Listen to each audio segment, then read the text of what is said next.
Look, I need to address something that has been circulating about Basel III banking regulations and precious metals because there is a lot of misinformation creating confusion. I am seeing claims that are simply not accurate about what these regulations actually do and when they take effect. So let me break down what's real, what's exaggerated, and what you actually need to understand.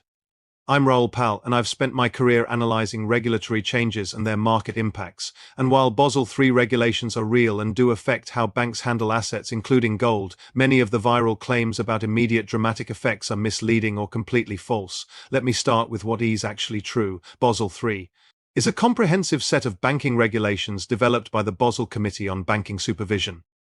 These regulations do include provisions about how banks treat various assets on their balance sheets, including gold. The net stable funding ratio (NSFR) is a real component of Basel III. However, here's what's being misrepresented. Basel III has been implemented in phases over many years, not suddenly starting Monday. The major provisions affecting gold treatment were implemented in 2019 in Europe and 2021 in the US.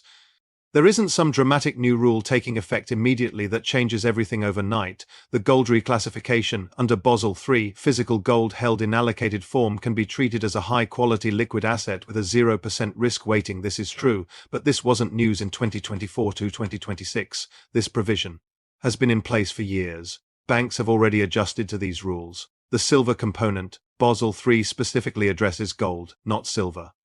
Claims that silver is suddenly being reclassified as Tier 1 alongside gold are not accurate. Silver remains treated differently in banking regulations. The manipulation narrative, while there are legitimate questions about precious metals market structure and the role of derivatives, the claim that Basel III suddenly ends all paper market manipulation starting Monday is dramatic overstatement. Now that said, let me explain what is happening that's legitimate and worth understanding. Banks do face incentives under Basel III to hold physical allocated gold rather than unallocated positions or derivatives. This is because physical allocated gold receives favorable treatment in terms of capital requirements and liquidity ratios.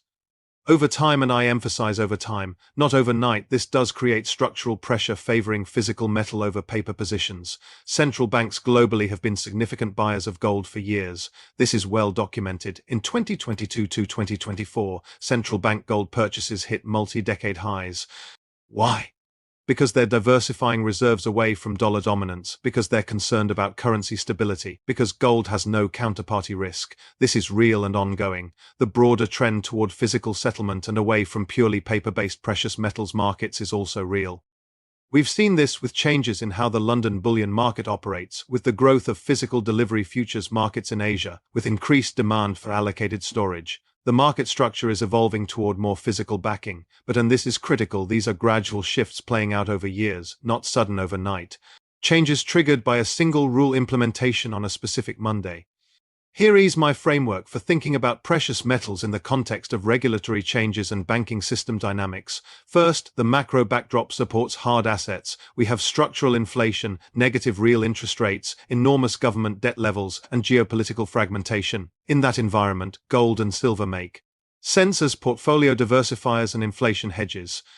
The case for precious metals doesn't depend on some secret banking rule, it depends on fundamental monetary and fiscal dynamics. Second, supply-demand fundamentals for silver remain compelling. We've discussed this extensively: structural deficits, industrial demand growth, tight inventories. That story is intact regardless of Basel III specifics. Third, institutional adoption of gold as a portfolio asset is accelerating. Wealth managers, pension funds, sovereign wealth funds, they're increasing allocations. ETFs have made access easier. This trend is real and ongoing. Fourth, the distinction between physical ownership and paper exposure matters. Whether we're talking about Basel III or not, if you want precious metals exposure, there's a significant difference between owning physical metal, owning allocated storage, and owning derivatives or unallocated accounts. Understanding that distinction is important for risk management. Here is what IED actually recommend. Don't make investment decisions based on claims that some dramatic rule change is happening Monday that will cause immediate explosive price moves. That kind of urgency-based decision-making usually leads to poor outcomes.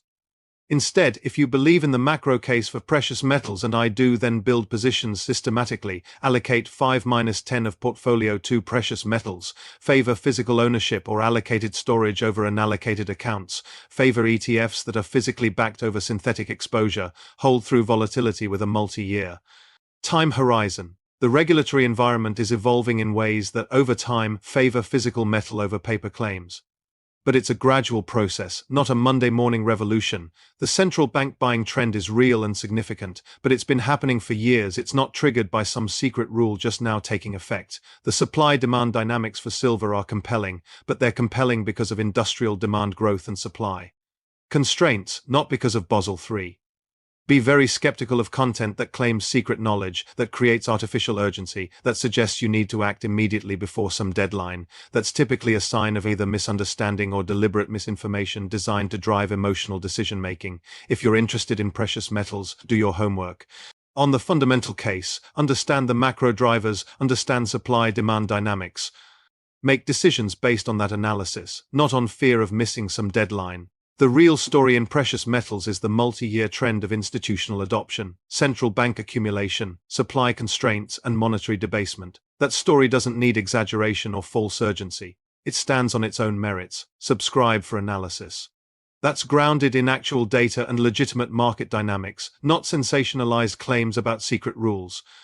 There's enough real opportunity in markets without needing to manufacture false narratives. That's my take. Be informed, be rational, and be skeptical of dramatic claims that create artificial urgency. Position based on fundamentals, not fear.